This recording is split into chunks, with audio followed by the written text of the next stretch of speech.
Читаем газету «Канаш» от 19 июня 2020 года под номером 44. Рубрика «А и Б сидели на трубе». Статья под названием «Доктор, спасибо». Без малого 50 лет трудится в поликлинике РЖД «Медицина. Узловая больница» Николай Александрович Дмитриев. Блестящий хирург, заслуженный врач Чувашской республики, почетный железнодорожник, почетный гражданин Чуваши и города Канаша. Вся его жизнь отдана профессии, самой человечной и очень тяжелой. Врачом стала его старшая дочь Елена, кем станет 12-летняя внучка Елизавета, дочь младшей Ольги, пока не знает никто. Известно только одно: рядом с Николаем Александровичем можно быть только очень хорошим человеком. Его близкие, друзья, коллеги, пациенты, все, кто оказался рядом, согреты его искренним участием, вдохновлены его божественным даром – лечить, сострадать, помогать людям. Плотина. Мой отец Александр Дмитриевич был участником 2 войн – финской и германской. Когда он вернулся домой в 1945 году, по состоянию здоровья из-за контузий и ранений не мог трудиться на ВРЗ. Его направили на работу на плотину. Здесь, на заливных лугах Малого Цвиля, в окружении сосновых лесов, и проходило мое детство. С приятелями Анатолием и Володей Шепелевыми, Володей Жарковым мы очень весело проводили время. Катались на велосипедах, жгли костры, пекли картошку, рыбачили и варили уху. Собирали рябину и сушили ее на чердаках на зиму. Конечно, купались, играли во все мальчишеские игры – футбол, хоккей, лапту. В 1 класс я пошел в школу деревни от нашего. Каждое утро мы проходили по несколько километров пешком. В любую погоду, если повезет, прицеплялись к санкам. 2 класс я закончил уже в 29-й, 62-й школе. Отец построил дом в Канаше. В школе занимался спортом, лыжами и легкой атлетикой. Вместе с другом Женей Пчеловым увлекался фотографией. У нас был фотоаппарат «Зоркий» и своя фотолаборатория Женькиной ванной. Я мог часами не расставаться с объективом. Так это было интересно — фотографировать одноклассников, приятелей, а потом вместе рассматривать забавные снимки. Школа закончилась трудовыми буднями. Мы сами строили спортивный зал, часто ходили в подшефный СМП,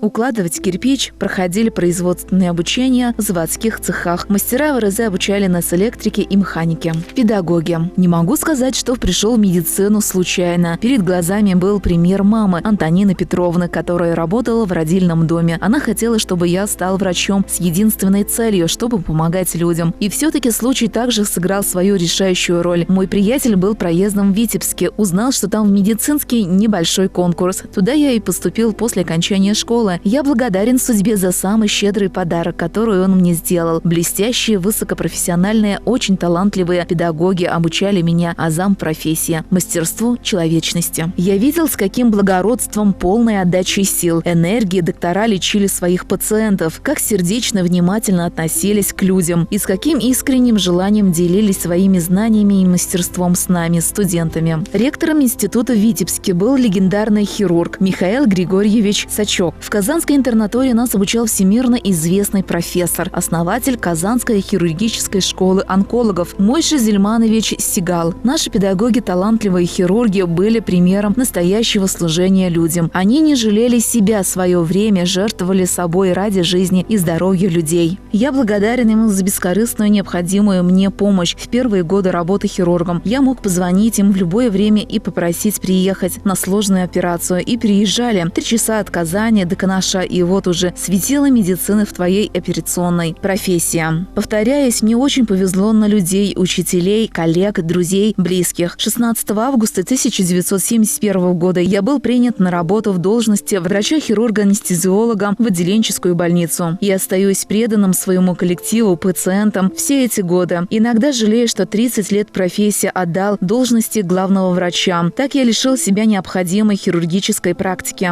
Настоящий хирург должен выполнять по 3-4 операции в день, чтобы не растерять необходимые навыки. Оглядываясь назад с такой благодарностью, я вспоминаю наших врачей и медицинских сестер, всех работников узловой больницы: Анатолия Сергеевича Тихонова, Анатолия Арсентьевича Арсентьева, Генриха Дамьяновича Данилова, Марию Михайловну Карушкину, Наталью Викторовну Бессонову, Николая Порфирьевича Царева, Валерия Игнатьевича Воронова, Таисию Михайловну Гречкину, Татьяну Ивановну Мартынец. Как они преданы своему делу, с такой отдачей работали и работают на благо людям. 21 июня все медицинские работники отмечают свой профессиональный праздник. Я с удовольствием передаю сердечный привет хирургам Вячеславу Архиповичу Яковлеву и Николаю Александровичу Тимофееву. Главное, что мне хочется пожелать пожелать всем моим коллегам – это здоровье. Мы выбрали очень непростую стезю. Чтобы не растерять сил, энергии, профессионального мастерства, очень важно любить жизнь, окружать себя дорогими людьми, помнить и чтить своих родителей, иметь интересные увлечения. Наша профессия предполагает постоянное обучение, пополнение знаний через образовательные курсы, семинары, чтение медицинской литературы, опыт коллег. А еще наша профессия скромна на похвалы и признания. Самыми дорогими для меня были слова моей пациентки, когда я всю ночь переливал ей кровь. Сражаясь за ее жизнь, когда под утро женщина наконец открыла глаза, она прошептала: «Доктор, спасибо. Я помню, как защемило мое сердце в этот миг».